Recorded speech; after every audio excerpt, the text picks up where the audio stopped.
video. I think you might be in the wrong chat room. I'm waiting for Walt Keller.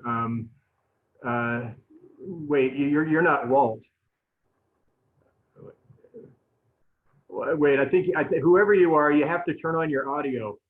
I can't hear you. Yeah, no, my name's Gilbert Gecko. Gilbert Gecko. Now, no, wait, I'm waiting for Walt Keller.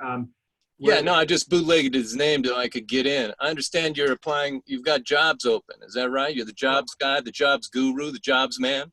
Oh, you're the guy. Yeah, you're here for the job interview. You were supposed to meet yesterday, not today. But I guess we can go ahead and do this now. I mean, you know, it's a reinvention seminar. I guess I could just show people, you know, how you go ahead and do this. So let's see here.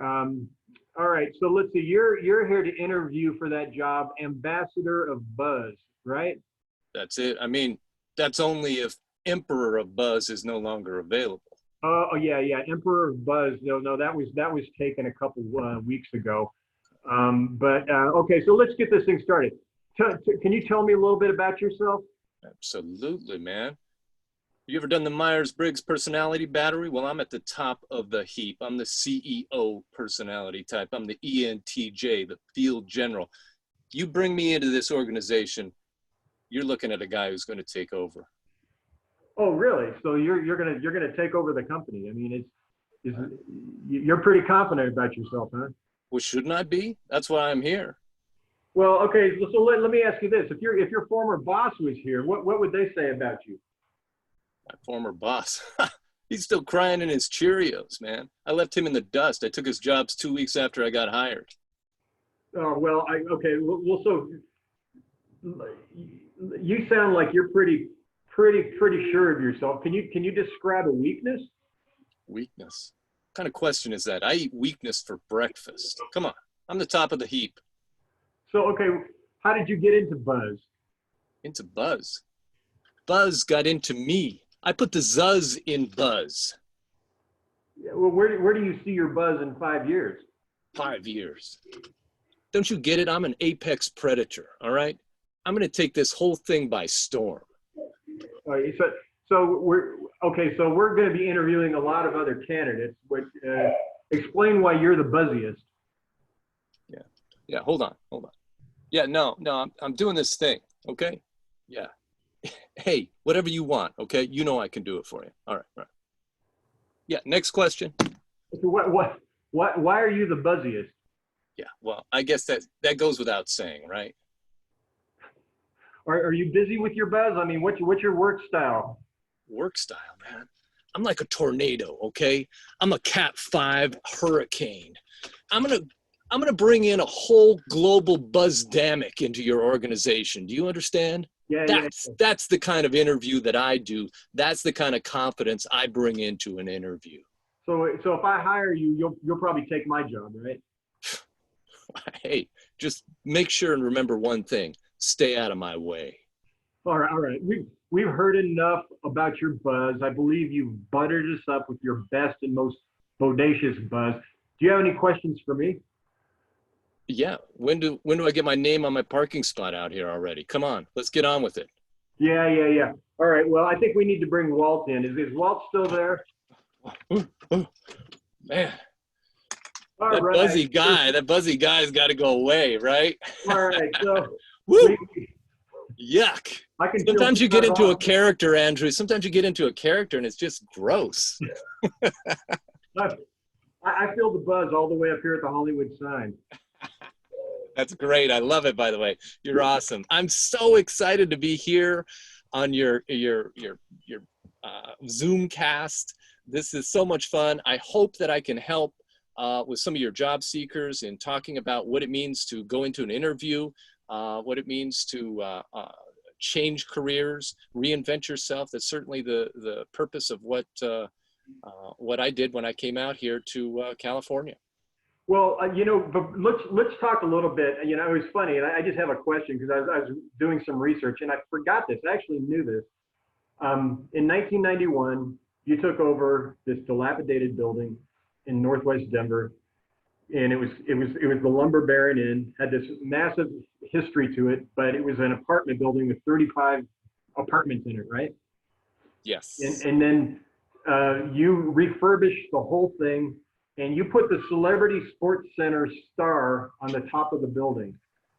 I want to hear more about the Lumber Baron, but I also want to. How did that happen? How did you get the Celebrity Sports Center star? You know, kind of crazy things sometimes happen in your life, and unusual circumstances fall into place, as happens in life. And I happened to be at an antique store because we loved filling the Lumber Baron in with 1890s kinds of antiques. And I walked by this crazy star, and I asked the guy, I was like, "What is it?" It was like 14 feet wide, you know, 10 giant metal points on it, lights all over it. I was like, it seems familiar to me. It's like, yeah, that used to be up on the sign on the Celebrity Sports Center. And I was like, wow, I'd remembered they had torn it down just a few years earlier, you know. And I thought, well, I'll never have a use for that. Well, they were having a going out of business sales. So I came back like a couple weeks later to see if any of the deals had gotten even sweeter, right? And lo and behold, the whole place had closed down. And there was even a dumpster out front. And there by the side of the dumpster, because it was too heavy to get in, was the star. They were tossing it. It was going to the garbage heap. So my buddy, Patrick Moncrief, got his truck, and together the two of us loaded this star. We were driving down Federal Boulevard with all these points sticking out. Ultimately, refurbished it, put it up on top of the Lumber Baron, kind of as a Christmas ornament every year. But there it stays. It's really a lot of fun. Spins, lights, it's great. Well, you know, there's a connection there. I mean, you know, Celebrity Sports Center was actually created by Walt Disney, and he had a bunch of celebrity investors like, you know, Art Linkletter, I think George Burns, and a bunch of those folks. And they actually showed up in Denver. It was like probably the biggest celebrity sighting in the history of our town when they broke ground there. I mean, so, you know, maybe that was the connection, you know, you going to Hollywood, having that star, there's like some magic there. And, you know, the Lumber Baron is somewhat haunted, so maybe it got some of the power from beyond, or, you know, you just never know. I mean, you know. There very well could be something there. I mean, I never made the connection like that, but now that you mention it, it is kind of Walt Disney, Walt Keller. I mean, hey. Hey, there you go, you know. So let's talk a little bit about your background, because it is fascinating. You went to North High School, right? Class of 87. I went to Manual. I was 84. Awesome. And then you went to Colorado College. Yes. And then right when you got out of college, you know, you got your degree and you said, I'm gonna go and buy an old dilapidated house. I mean, was that your career prospect? Well, at the time, you have to remember it was like the end of the 80s, and there had been this historic real estate crash that you know ravaged all of Colorado and Denver, and so like there were these you know masses of HUD homes all over the place, you know, all kinds of foreclosures, and we just knew that this was the time to invest in real estate, that you could buy something for nothing. It was cheaper to buy than it was to rent. And so we thought, you know, if we could get like maybe a duplex or something, live in one side, rent out the other, that would be kind of economical. I was all set to be a high school teacher. I wanted to teach at my old high school, North High School, which I eventually did. But we went to go see this duplex, and it happened to be basically right next door to this giant hulking Victorian structure, boarded up, covered with weeds, you know, all throughout. And I thought, what is that place? I didn't even know it, even though I grew up in the neighborhood. Yeah. And did a little research, found out that it was built in 1890 by a Scottish immigrant, a guy by the name of John Mowat, who owned the largest lumber company in the Rocky Mountain region at the turn of the century. We didn't know all that then, but we talked our realtor into getting us a tour, and ultimately bought it from the bank, who had repossessed it from the slumlord that ran it into condemnation, and we bought it for $80,000. Wow! And was there a lot of the original stuff still in there? I mean, like there was a ballroom in there, right, and all the hardwood floor and. Yes and no. There was a process that was involved in terms of researching the building and understanding the history. And we knew nothing about historic preservation, really, literally nothing. But we met some great people like Barb and Dave Sheldon, who had restored a house up at 30th and Osceola, and their contractor, a guy named Dave Cole, who knew everything about Victorian homes, had worked on the Molly Brown house and many others, and other architects and people. And before you know it, we found out all sorts of history about the place. And we came to understand what was missing and what needed to be put back into place. And over the course of 3.5 years of restoration, really hard restoration, and getting a loan from the Mayor's Office of Economic Development, a grant from the Colorado Historic Fund, that money that gambling puts together to help restore landmarks all around Colorado. We put together a unique financing package that allowed us to open for business as North Denver Highlands only bed and breakfast. They're at 37th and Bryant. We named it after the owner, the Lumber Baron Inn. You never had done anything like that. How did you know what to do? Listen, I had just gotten out of college. We didn't know what to do. And yet the house, it's a matter of listening, really. The house kept giving us clues as to what needed to be done. We'd be out in the front, you know, watering grass or planting flowers, and people would walk by and they'd say, "What are you going to do with this place?" At the time I was a teacher, right? And I thought, well, what do you mean? What am I going to do with it? Why does something need to be done with it? But something did need to be done with it because it was the largest residential structure ever built in Highlands. It had this amazing ornamentation. It really was a community landmark. And so before you know it, we came up with this idea. People said, you ought to turn it into a bed and breakfast. I didn't even know what one was. But if you do your homework and you do your research, so we started researching bed and breakfasts, and we went to a class at a place called the Castle Marne. Many of you know this place, a great Capitol Hill landmark over at 16th and Race. And I'm both pleased and sorry to report to you that like this is their last week. They have just sold their operation, you know, which is a whole other story. But we took a class there on how to become innkeepers, and they gave us resources, pointed us in the directions of organizations that we could find out about, Professional Association of Independent Innkeepers, all these different groups and books, and we hatched a plan for what would work with the house, okay? And the house was guiding us. Like you said, it had a ballroom on the 3rd floor. We didn't know that when we bought the place. It had 5 apartments on the 3rd floor when we bought it. We took out all those apartments, turned it back into a ballroom because architects and historians had said, you know, this was a ballroom up here. And so there we had a ballroom.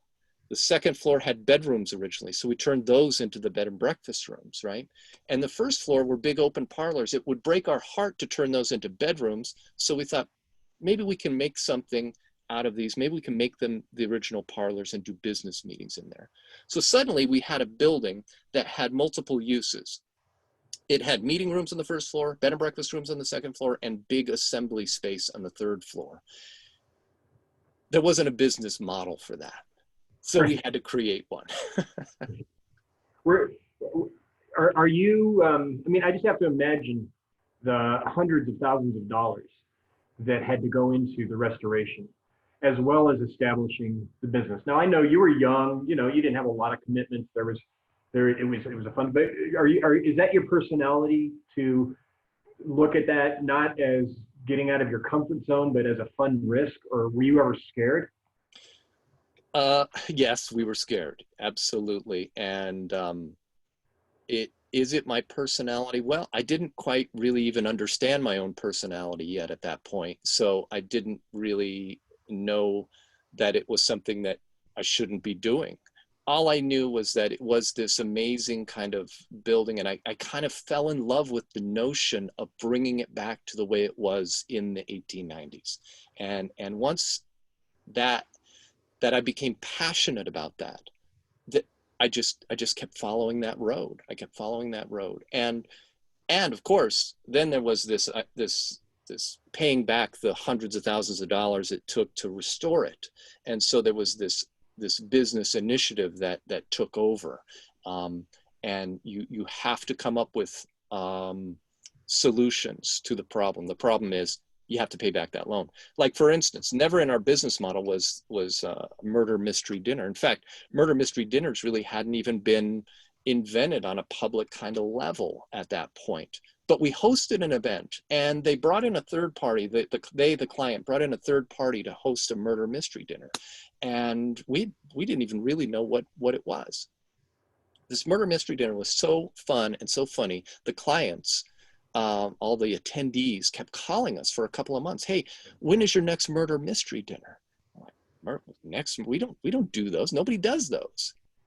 Well, after a couple phone calls, you start to think, maybe we ought to do those. So we got a hold of those folks, and we sat down and we said, why don't we produce shows together? And that's what we started doing.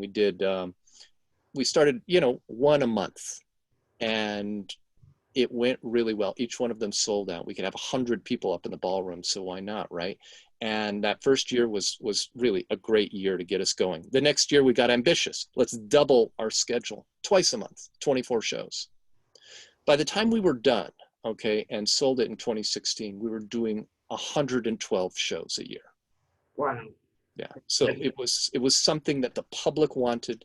It was this great, fun, entertainment kind of option that really wasn't available in the marketplace, and people really gravitated to it. Well, and it was a massive part of your business and your brand. I mean, it was kind of they went together, the Lumber Baron Inn and Murder Mysteries. Plus the fact that, there's all the mythology about it being haunted. And then you ended up writing a book with Phil Goodstein about the Lumber Baron, right? And his sister. Right, mostly Phil Goodstein, but I did write the foreword, yes. And it is available at the Tattered Cover someplace. So if you're looking for something fun to read during the pandemic, it's a great little history of the place called the Lumber Baron Mystery Mansion. Yeah, he's fun to read. Yeah, for sure. One of Denver's great historians, for sure. Yeah. Did you were you into acting when you were in high school, in college? A little bit, I acted in a couple school plays at North High School. I was a member of the Black Mass Drama Club, to all those North High Vikings out there, and then went into college. I minored in theater, but truthfully, I was a political science major. I figured I'd get into politics like you, and that's how we got to be friends. But I didn't think that there was actually any money available for anybody in theater. And so I just it was just something fun to do. And lo and behold, here, as the business would begin to mature at the Lumber Baron, I would be using that theater degree in the end. And now I'm taking it even to a further level out here with TV and film in Hollywood. So. And you were actually writing the scripts for these murder mysteries, and you were directing it. And that's right. Yeah, it was really great, and very lucky to have married my wife Julie, who is my muse, and together we would sit down and write so many fantastic, outlandish kind of plot lines, create so many outrageous characters, and put them all on stage, interacting with the public. And we had a fantastic cast of actors and dancers, musicians and magicians, people that really had a lot of talent and still do, and are there in Denver doing their thing in very, all sorts of different ways now. So 1996, you sold it, and it's still run, right? I mean, it's 2016, yes, 2016, just 4 years ago. Yeah, yes. So, we sold it to a great couple and another North High graduate, a fellow by the name of Joel Bryant and his wife Elaine. And they're a little bit more on the restaurant end of things, and have put it to kind of reinvented it in a way to be able to do like brunches, weekend brunches, Sunday brunches, tours. Elaine does all sorts of fun like seances and like metaphysical kinds of events. So it's a really interesting place to visit. And of course, the bed and breakfast is still going strong, although closed for the time being. Yeah. It will reopen, and folks should go and stay. Yeah, I know. It's one of the bittersweet things. It's like talking about all of these things, and I put out something on Facebook about a week ago about what's the first thing people are going to do when they can get out of their COVID restricted stay-at-home order. And everyone has just these massive desires to get back to some sense of normalcy, which means going to favorite restaurants and going to favorite places. But That'll happen. I know it will. Okay, so flash forward. You end up selling it. You had this desire. I was naively thinking you went out to Hollywood to become an actor, and in fact, you went out to Hollywood to try and build this idea of a murder mystery business in Los Angeles. And you saw that in a city like that, something it was just very difficult to do, right? Well, there are definitely some challenges in Los Angeles that don't exist in the same way in Denver. LA is a very congested place. Everyone has to drive everywhere they go. Every facility has to have a parking solution. The rent is very high here. You know, the price per square foot is outrageous. And when you have those kinds of overhead challenges, you've got some very serious challenges. Add that on top of the fact that this is the entertainment capital of the world, Right. and that there is so much competition for entertainment attention that it would be a tremendous challenge to do. That's not to say that I won't do it someday. It may in fact happen, but in the time right now, it's really fun to expand my acting chops. I mean, I acted in all the murder mysteries. We wrote them, we produced them, we directed them. Yeah. It was great. TV and film is an entirely different animal, and I'm very much enjoying the challenge of learning the trade of and the craft of TV and film acting. Well, and yeah, let's go straight there, because I mean, let's face it, thousands of people come to Los Angeles every day, with dreams of making it big in the movies. I mean, it's this mythology of, people packing up their car and saying, you know what, I'm going to be in the movies. And in fact, there's a lot of jobs in the movies. I mean, it's a massive industry. It's not just, being in front of a camera. But you learned how to maneuver and navigate in that industry and in that environment. And you came out there with one idea, and then you decided, well, no, actually, I'm going to start and become an actor. Before you know it, you're on sets with Anthony Hopkins and Brad Pitt and Leonardo DiCaprio, and you're showing up in these blockbuster movies. And I was watching the last season of Homeland, and all of a sudden I'm like, wait, that's Walt. He's in the courtroom scene. And I mean, how did this happen? I mean, that wasn't that long ago that you moved there. I mean, how did you learn how to maneuver and navigate the whole industry and everything out there? Yeah, well, listen, the work that I've done is not a lot of serious, amazing kind of roles. I'm really at a very low level in terms of Hollywood. Hopefully that'll change, and who knows, but it's not that difficult to get involved in what is happening out here in Hollywood. People do it, as you mentioned, every day. There's floods of people that come in. I joined an acting studio. It's one of the things that when you start doing your homework about what it is to become a TV and film actor, they'll point you in the right direction, books and videos and podcasts. And there's a whole industry of people that are trying to get the money from actors to turn them into a star. And I'm not just talking about managers and agents, but I'm talking about, coaches and advisors and just everybody. There's all sorts of classes that you can take, and you ought to take classes, and you ought to know what it is that you're getting yourself into, because it's not exactly what people think, for sure. I mean, I think everybody that comes out here, unless they've done TV and film somewhere else, when they get out here are in for a surprise for what it is that they're going to wind up having to do. And one of the biggest things you're going to have to do is wait. This town is about patience, and it isn't a place where even any of those big stars that you mentioned earlier walked in and suddenly were given the starring role for their own series or in some big movie. It takes years and years of, in essence, paying your dues, but really what it is making contacts, and it's developing your skills, and it's knowing for yourself what it is that you want and where you can contribute. Because there's a place for all sorts of people, all kinds of people in Hollywood. Turn on the TV, you'll see all kinds of people are there. And so it certainly means that you could be there. But Well, yeah. you need to know what it is that you want to contribute. Well, and I'm sure you're seeing this, the amount of content that is produced today, I mean, even from 10 years ago, is just astronomical. Sure. But when you actually let's take me back to the first time you're on a set. When you decided to pursue this and you got that opportunity, did you go to an agent? Did you just show up at a movie studio for open calls? What did you do?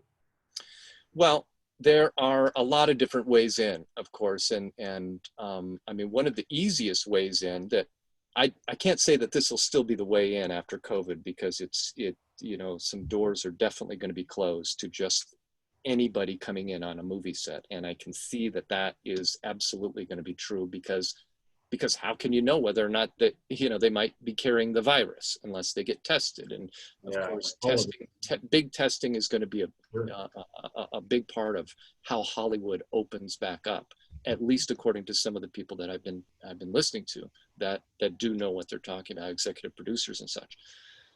That being said, but what happened to me was this.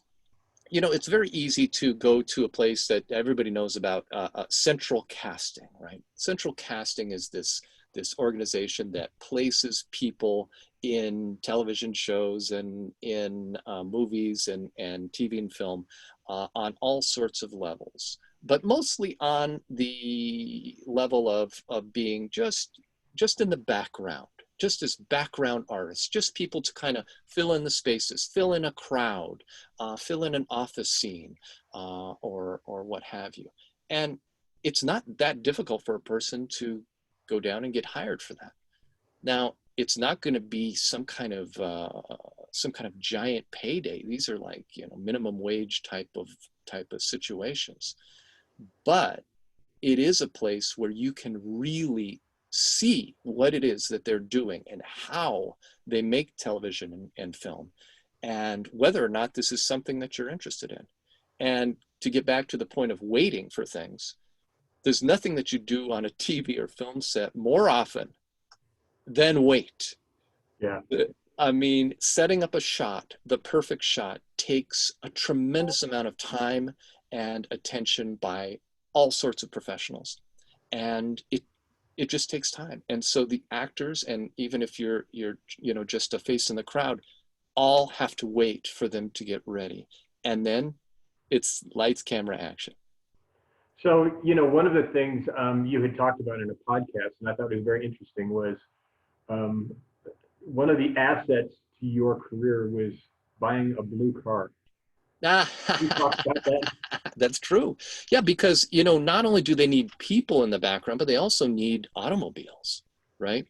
And you wouldn't know it, because when you're looking on television, you just say, oh, look, they shot that on the street in Hollywood, or something like Once Upon a Time in Hollywood. Well, that was a fantastic movie, Tarantino movie this last year. And one of the things that he created was this whole 1969 environment on Hollywood Boulevard. They went in, they redid all the stores with the old signs and brought back these marquees, but they changed everything, from the mailboxes to the street signs to the bus benches, and it also involved the vehicles, And so if a person loves to have a 1970 Cougar or something, and that's their car, they very well could get it in a 1970 era film or television show. And so a place like Central Casting or other places actually will sign you up with your vehicle, and when they need that 1970 car, they'll call you up and say, hey, can you bring it down?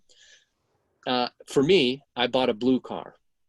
What does blue have to do with anything? Well, it's kind of a crazy film thing, but white cars, not so good, because they bounce so much light, onto the camera. So they don't like white cars. Black cars, not so good, because the black can serve like a mirror and you can see everybody in it, and the camera and the director and everybody. Okay, that's not good. And finally, red cars, also bad. Black, white, and red. Red cars are bad because they steal the attention away from everything. The only person that would be driving a red car might be the star of the show, because we want, you know, to see that person. So they put them in a red car sometimes. Yeah, no, that's amazing. It's funny because when I was the press secretary to the mayor, you know, I'd always tell them, don't wear white shirts if we're doing a press conference. Definitely. I mean, it's just like one of those kind of, you know, PR 101 things that you know. Now, you know, it's beyond, you know, minor roles for you. I mean, you are now an actual Screen Actors Guild member. You got your card. That doesn't just happen. That happens because you've done this for so long at this point, and you've been on so many sets. But it also really reflects on something I want to talk about, which is, you know, you make your own luck through professionalism. You make your own luck by playing the game. And, you know, I'm not saying a game in a sarcastic or a mean way, but you have to understand that, you know, Hollywood, as in any business, it's a business. It's about time, it's about money, it's about efficiency. So, you know, people, and one of the things you had talked about also was when you know, the things that you go through before you show up on set. Like you have a checklist of things that you need to make sure that you are ready to be on that set and ready for anything. Can you talk a little bit about that and the professionalism that goes into that? Absolutely. Yeah, it is actually stunning to me, often when I get on set and there are other actors there, how many of them come completely unprepared. And I'm not just talking about arriving late, which happens, and more often than you could ever imagine. To be on set and to be part of a movie like Ford v. Ferrari or any of these big films, these blockbuster films, it costs, you know, in some cases, tens of millions of dollars. And every minute is thousands of dollars being spent. And there simply isn't time for waiting around for somebody to arrive late to set. So there is a zero tolerance on set for people that arrive late. I mean, it's just, you just cannot do it. So, you know, for me, it's always arriving early, half an hour early, an hour early. If it doesn't even matter. Again, it goes back to that thing about waiting. You're just going to have to get there early and wait, and that's good. But it's also your dress. Part of what we have to do is, you know, depending on the role and this kind of thing, sometimes you will be providing your own wardrobe. You'll come in your own outfit, right? And sometimes they don't know if they're going to like your outfit right off the bat. So maybe you'll be expected to bring an outfit or two as well. And so you have to have all of that ready, like the night before, of course, everything ironed together in a suit bag, so everything stays clean and unwrinkled, and everything has to be done in advance. Plus, of course, Los Angeles, Hollywood, they're shooting these scenes all over town, all over town. Yeah. TMZ, 30-mile zone. It's a 30-mile zone of locations, and you must know how to get there. And they'll send you a map, and they will do everything they can to give you the information in a timely way so you're ready to roll. But you have to put the time in to know exactly where you're going, where you're going to park, how much time it's going to take. And with the technology that we have today, you know, with Google search and everything and navigation, there's really simply no excuse for anyone to ever be late in this town. Yeah, well, and you know this way better than I, but driving 10 miles in Los Angeles could be an hour and a half. Absolutely. Oh yeah, for sure. Yeah. Yes. But it's crazy. Now, you know, one of the other things that you talked about is that the shiny stars that are on the film itself. I mean, there's definitely kind of this, you know, upper, middle, and lower in terms of, you know, the people that are on the set. And you said that, you know, it's totally forbidden to like just walk up and start talking to one of these stars, right? You don't take pictures or cell phones or you do anything of that sort, right? You wait for them. If they talk to you, that's okay. That you can't just go up there and say, "Hey, Leonardo, what's happening? Yeah, hey, let's go hang out at your crib tomorrow." You know, yeah. And that stuff doesn't go on, right? Yeah, no, it doesn't go on. It shouldn't go on. But that's not to say that it actually doesn't go on. There are some people that do have some kind of magical quality to where they can engage in conversation. And I'm not saying that I've never engaged in conversation with people that maybe I shouldn't have, but it's the kind of thing you really need to, you'd never want to take out your camera and take a picture of something. That has become something that is like absolutely radioactive and will get you sent home immediately if you were Not invited back. that. Mostly because, you know, we've gotten to the point of where as consumers, we want. Walter, you're muted again. You're mute. I can't hear you. Can you hear me?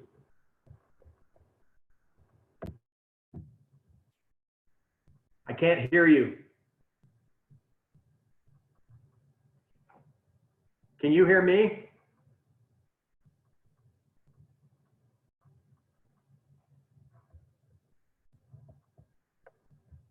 Let me see. There you go.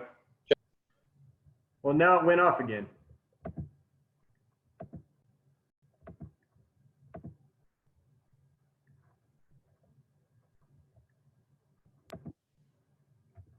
Walter? Check, check. There you go. Check, check. All right, good. All right. Sorry about that. I was just saying that, you know, the term spoiler is so meaningful nowadays for people as a consumer. I mean, the last thing we want is a whole plot line or some special thing that happens in a show ruined because somebody took a picture of it or somebody put something on social media. And so it's very important in Hollywood. I mean, it's just one of the unwritten rules, but we're reminded all the time about it.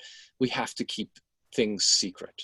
And there are shows that I recorded here in the fall that are going to be coming out that I just can't tell you about just yet. Yeah. But it's kind of cool when they come out and all the secrets are revealed. All right, so let's do some name dropping here, a little bit of gossip. Who are the really cool actors that you know, they are totally down to earth? They'll come up and talk to you guys. They, you know, I mean, you know, it's funny because, you know, as an entertainment consumer, you see what is on the screen and you don't realize, you know, there's a boom mic holder or there's, you know, there's people all over the set doing stuff. And having, you know, I've worked in theater for a long time myself. And, you know, I know that at the end of the day, everybody is like, you know, they really respect each other in terms of what their roles are. But who are some of the cooler actors and actresses that you've experienced? Yes, well, there are a ton, of course, and mostly when you're talking about some of these big name people, they are all such amazing craftspeople and working hard. And you have to remember, this is a work environment. They are working and they're focusing. I was lucky enough to work on Big Little Lies too, right? And that was when they rebooted it for a second season. They brought in Meryl Streep. Yeah, and I happen to be there on one of the final scenes. And if you haven't seen it yet, you got to check it out. I won't spoil anything to say, except that, of course, they were going to use Meryl Streep as they were going to get the most out of having her on the cast. And they had an incredibly emotional courtroom scene with Meryl Streep. Yeah. Well, I was there that day and I watched her all day long. Now, did I go up and talk to Meryl Streep? No. Did anyone go up? No, nobody did, because we all wanted to enjoy this amazing experience we were about to have, which was to see her do her thing. It would never be expected that she would ever talk to any of us about that kind of thing. But sometimes it does happen, and sometimes people are so loose and having such a good time, like on the set of Westworld. If you've seen that show, you know, Sir Anthony Hopkins is one of the stars, especially season 1 and season 2. And he's a piano player. If you follow him on Instagram, you'll see him playing the piano and this and that. There's a piano on set in the saloon. You know, I played a cowboy in the saloon in Sweetwater. You know, I had long hair back then. It was fun. But he would just sit there in between takes and play the piano and this and that. And sometimes he'd come over to a table of us cowboys and he'd pull out some cards and do like magic tricks. And he insisted on getting to know everybody's name, introducing himself, talking to everybody. A couple of us, he took out to lunch and would just sit and just talk about acting and talk about what it, you know, what it means to be an actor. Anthony Hopkins, very amazing. The last job that I had also featured a really super cool guy, and that's Ted Danson.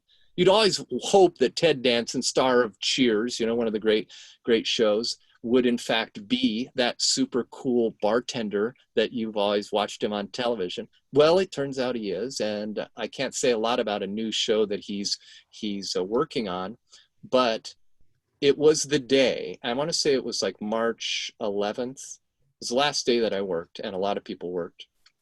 And we were at a very large venue, and it involved dozens of actors.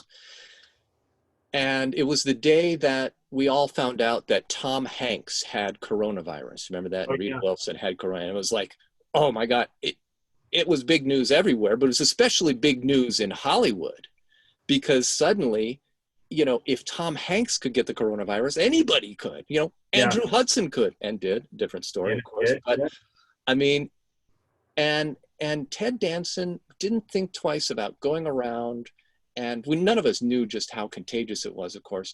But he just walked up. He made a point, in my opinion, of walking up to everybody and just talking, just saying hello, and just, you know, checking in with people.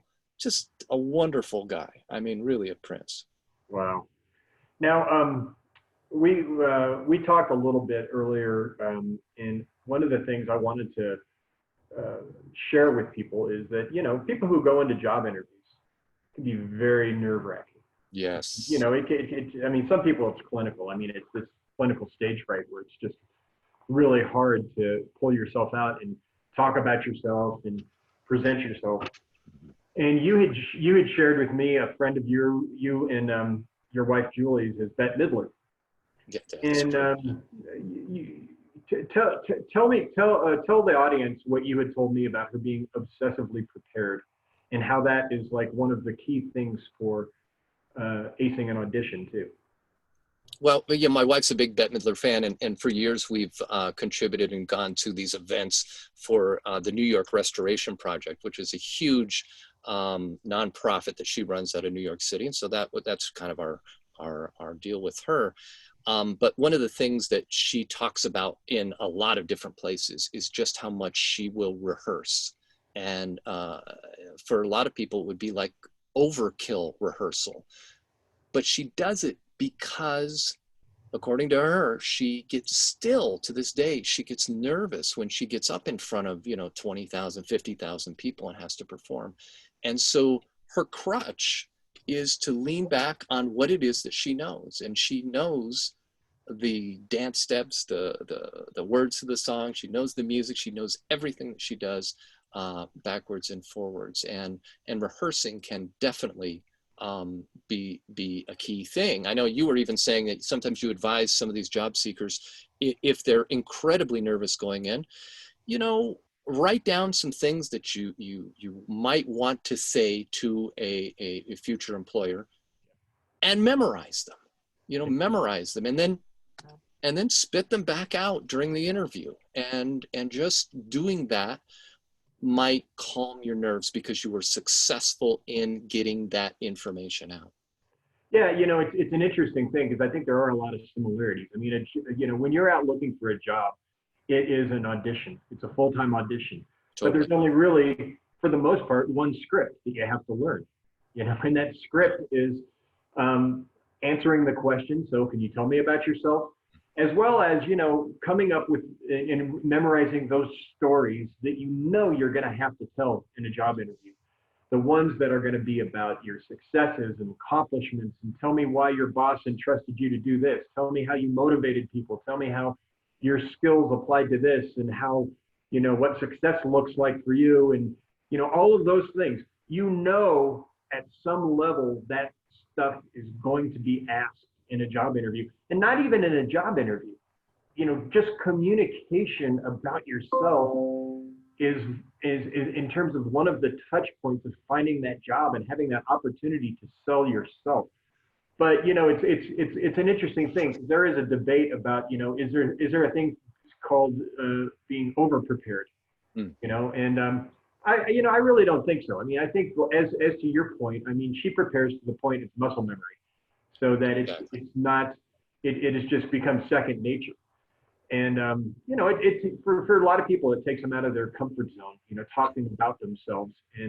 But that's just part of the deal. I mean, that's just part of the deal. If you're not going to say it out loud, how are they going to know?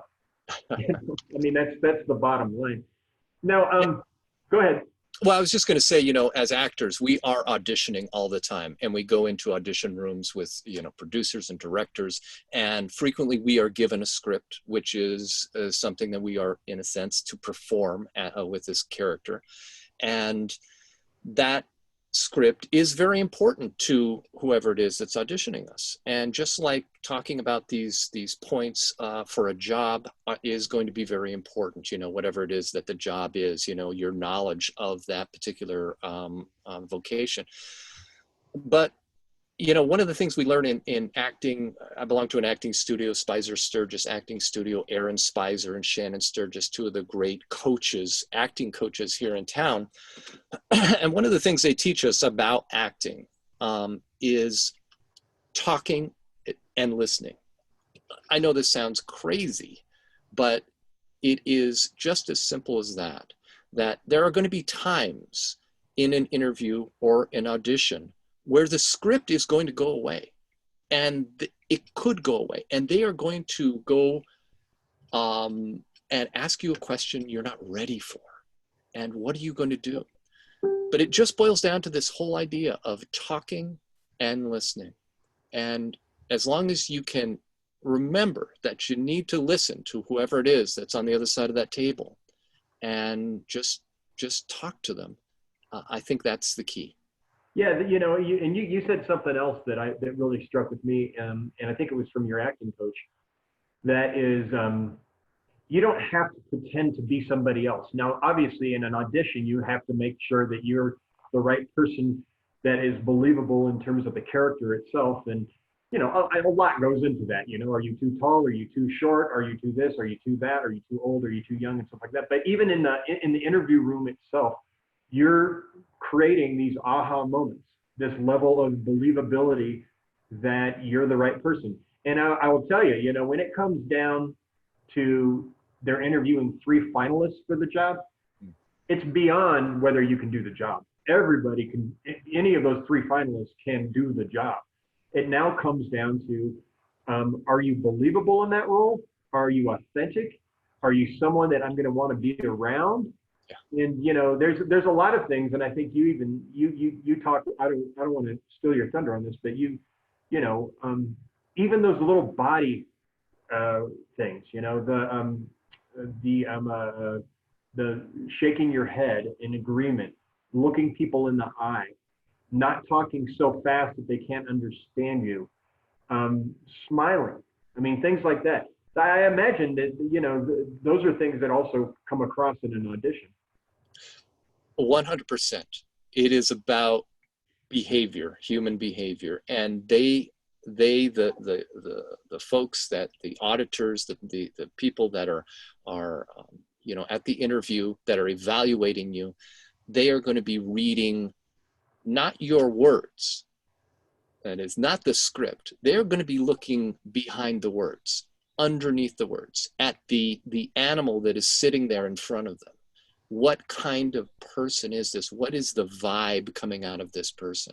What is the emotional quality of this person? What is it that they want? Are they, what kind of energy do they bring? That's what they're going to be reading. They're not going to be looking at what you're saying. That's an intellectual exercise. And they know, because they've looked at your resume, that you have the intellectual capacity to do the job. Yeah. And I don't think they're worried about that. They want to know what's underneath that, the real Andrew Hudson. Who is this guy that we're talking to? Yeah, I mean, it truly is branding 101. I mean, it's like any company that is trying to sell something is trying to hit that rational side of the brain and the emotional side of the brain. And when that hits the sweet spot, then you can tell that that's the person who's going to get hired. That's the person who is believable, who has reached that level of authenticity. And it's being yourself and not being afraid to be yourself either. You know, I know we've only got a few more minutes, but I wanted to share because it was very, very inspiring to me, and I was happy to support it and to contribute it. But can you tell the story about your son and what? Yeah, happy to do it. Yeah, my son just graduated from. That's awesome. My son just graduated from CU Boulder here last week or what have you. He's one of that class of 2020 that didn't get their graduation, and he's especially robbed in a way because he was a member of the CU cycling team, and the whole cycling season was scrapped. I mean, he was headed to national championship kind of thing. The CU team, they're the reigning national champions, and he was going to be a big part of that team. And so anyway, it was all taken away. And out of his own frustration, I think, and he came completely up with this on his own, he decided he wanted to have a 24-hour endurance challenge. He was staying out with us here, you know, on the coast, and we're pretty close to Malibu. There's these amazing hills where people, cyclists go from all over the world to do this. And he decided that he wanted to ride this particular canyon up and down this hill for 24 hours straight, and use it as an opportunity to raise money to buy medical masks for the frontline workers. And thanks to you sharing it and so many other people that contributed, he raised over $3,500, and we just couldn't be more proud of it. He did it on graduation day, the day that was taken away from him. He gave something back. Can people still contribute? They can, yeah. If you follow John Keller 101 at John Keller 101 on Instagram, I may still have a link live on my Facebook page, Walt Keller. So go to those places, or just message me or whatever, and I'll get you the information. The other story you told me about your son, which is so relevant to what we're doing, is and this is great because it totally goes into the idea of reinvention. That he is a computer guy, that was his background, but he's also a huge bicyclist and really into biking. So why don't you tell the story about how he landed his job? Yeah, well, we're really proud of him because he took up some initiative. You know, a lot of seniors want to do a senior internship. It's a good idea to do it between your junior and senior year, so that way you can develop some relationships with some kind of corporate entity that might either give you contacts in the field or might actually hire you afterwards. And so he targeted a Boulder company that has an office in Boulder, which is Specialized Bikes, and decided that he would approach them. They don't do senior internships, and he was disappointed with that, but he wrote one up, and he approached them and said, why don't you do this? I'd like to do this for you. You know, he writes, does different things on computers, and so they actually hired him. And he was doing such a good job last summer that they extended it all the way into the end of the year, into Christmas break. And then right as he was graduating, they contacted him and said, hey, John, are you looking for a job? Because we'd like to hire you. And so now that's where he is. So he basically invented his own job, pitched it to a company. There wasn't a job posting. There wasn't even a job opportunity, and convinced them that they needed his skills and, you know, his enthusiasm, and, you know, is basically what got him the position. That's the story. Yes. Great. That's great. I mean, I think that's particularly even right now. I mean, and, you know, I tell people all the time, don't just sit around going to job boards and randomly sending out resumes to jobs. They're great prospecting opportunities, mine included, but only use job boards about 20-25% of the time. There's networking, there's opportunities like this where you go create your own job and pitch it to somebody. It only takes one time. You know, for a lot of people, I mean, it does require to get out of your comfort zone, but think of the opportunities. I mean, there is this hidden job market that exists outside of, you know, Indeed and LinkedIn and my site. I mean, it absolutely exists. So it's great. Okay, so what goes through your mind when you're thinking back to 1991 and you're creating the Lumber Baron Inn, and then you're on set with Sir Anthony Hopkins? I mean, does it just like? Well, it's a strange journey. Life is a strange journey, and there are so many different opportunities out there. And all I can say to folks that are out there right now who might be approaching a moment of reinvention for themselves is to try to find your passion, try to find what it is that you're really interested in. And I got to tell you, from a young age, not unlike so many other Americans, I've always loved TV and film. I love movies. I love the way that a movie can just stick with you and become a guiding sort of light for people throughout their life. They'll lean on lessons that they learned in a movie from a character, from a movie star, and I really want to be part of that storytelling experience. And so coming out here and getting involved has just been so much fun for me, and such an incredible challenge. And I just can't wait for the challenge to get going. I'm like, you know, chomping at the bit to get back to work. And I sure hope the quarantine ends soon, because I know for all of us, we're all in this state of limbo to a certain extent, no matter what your business is. And we can only hope that we all get through this in one piece, and everything comes out the same, better on the backside. Yeah, you know what? I mean, this is not to diminish anything about this and what people are going through. And I've known people who've been sick. I've known people who've died from it. But if you look back at the 20th century and what people have gone through, and also look at the 20th century in terms of what we've accomplished, despite all of wars and epidemics and pandemics and I mean all that crazy stuff, I know we're going to come out on top. And I think that even more so because you know, we've got the technology, we've got the, you know, this resilience in terms of people wanting to get back to work and companies wanting to go back, start doing what they're doing. So let me ask you this, a couple more questions. Your favorite, if you're coming back to Denver soon, what would be your favorite night in Denver? What would you be doing?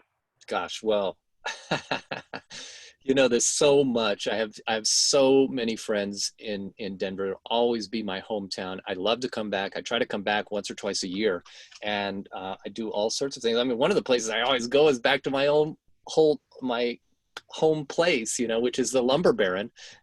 So I can't imagine not going there for a brunch and not seeing the new owners and you know, taking a tour and that kind of thing. But I'm also such a big fan of Mexican food. I mean, one of my favorite little spots is La Cosanita over there on 29th. You know that place, like Stewart Street or whatever. Since I came to California, of course, I became a vegan. So that kind of changes my whole menu selection from when I was in Denver. But so I'm going to have to search out some new spots. Tamale tostadas, I mean, those are still good, right? Yeah, that's true. Oh, yeah. And by the way, speaking of Denverites, have you ever run into Don Cheadle out there? You know, I did actually. I did run into Don Cheadle a couple of times. And of course, he went to East High School, as you know, and East High pride all the way. And I worked on a small thing with him. I didn't get a chance to talk to him, but I did work with him here just in the last year. Yeah. When I went to Manual, you would take a bus back and forth to East for classes that Manual didn't offer because Manual was so small. And I happened to be the bass player for the East Angeliers, and Don was the singer there. And so I got to know him quite well. I haven't seen him since, you know, he was a year or so older than me, and I haven't seen him since. But I always love seeing him and listening to him. Okay, last question. What's your, this is such a bad question. What's your favorite movie? Oh God, you know, I don't know my favorite movie. It's kind of a difficult thing. I mean, there's so many great films out there. I mean, the movie that I'm obsessing about happens to be the one that I got to work on, which is that Tarantino film, Once Upon a Time in Hollywood. I'm the Great. bullhorn guy in the Bruce Lee fight scene, you know, and just being there around Brad Pitt and, you know, Kurt Russell and Michael Moe, who plays, you know, Bruce Lee, and seeing the whole thing unfold the way that I did. It was just fantastic. It was such a great experience. And there's a lot that I love, the layers of that particular film, the message that Tarantino, you know, weaved into the whole thing. Yeah. To me, it's a super cool kind of film, and I can just watch it again and again and again. So I'd say that for now. Yeah, I tell you, I have these movies that if I'm flipping through the TV stations and I come across it, I don't care if it's halfway through or three-fourths way, I'm just gonna, I'm not, the station's not going. Shawshank Redemption, obviously. Goodfellas is another one. I mean, that's, some of them are so cliche, but they're such good movies. Yeah. The one that won the Academy this year, I just saw it a couple of weeks ago, from Korea, South Korea. Parasite. Parasite. Yeah, Parasite's good. Parasite's good, but you know, if you want the real story, you got to read Phil Goodstein's rendition of the Spider-Man house in Northwest Denver, which is very similar to Parasite in a lot of ways. Yeah, you got to check that one out. Wow. But yeah. Now, I encourage people to watch movies during this time. Watch them, enjoy them, go back to your favorite films, whatever they are, and just soak them up and enjoy the cinema that we've been able to create here in the United States. It's our #1 export. It still is, and I'm so happy to be part of it. All right. So here's the takeaways from my point of view. Yeah. #1 is professionalism. You know, understanding what it means to be professional in your job and your career. There's obviously some basic things and things that you need to understand no matter what you're going to be doing. But I think in your particular situation, you've become extremely successful because you've been known to be professional, and people rely on you and they trust you and they know you're going to be there to get the job done. It's a huge lesson we're taught early on, but it's something that I think we need to constantly remind ourselves always. I think #2 is preparation. You know, when you're applying for these jobs, and I know sometimes it seems like it's blood, sweat, and tears getting yourself ready to even write your resume and the cover letter and getting ready for the interview, but all of that preparation pays off because it shows you're serious. It shows people that you are willing to do the work that is necessary to show that you're a serious candidate. And I think third off is just authenticity. Being who you are, not being afraid or not worrying or making assumptions that people want you to be a certain way. You know, be that person that your personality really comes across. I mean, even the most best written resume, people are only going to get about 50 to 60% of who you are. That opportunity, when you're in front of somebody presenting yourself, be yourself. If you're fun, be fun. If you're serious, show how you're serious about your work. You know, but you know, that personality and that personable side of you that everyone else enjoys and likes, you know, make that come out when you're in an interview as well. So with that, I want to thank Walter for being here today. It's just been a treat. I'm really sorry, folks. I thought I had gotten the chat sections figured out. So if you want to ask me a question to pass on to Walter, or if you want to, you know, if there's something we didn't get to, you can certainly send me an email at ahudson@ahjobslist.com. Walt is on Facebook. He's a regular Facebook user, and you can go to his site and you know, talk to him there as well. It's just been a joy, and I really appreciate it, Walt. We can't wait to see you guys back here in Denver. I'll be back soon enough. And gosh, it was a real pleasure, Andrew. Thank you. Thank you for what you do for people who are looking for work. It's not easy. It's not an easy journey for folks, and they need somebody like you. And so thank you. Absolutely. I appreciate that. All right, folks, I will let you know the next seminar. I've got a couple folks that I'm lining up, and until then, continued good luck on your job search. Talk to you all soon.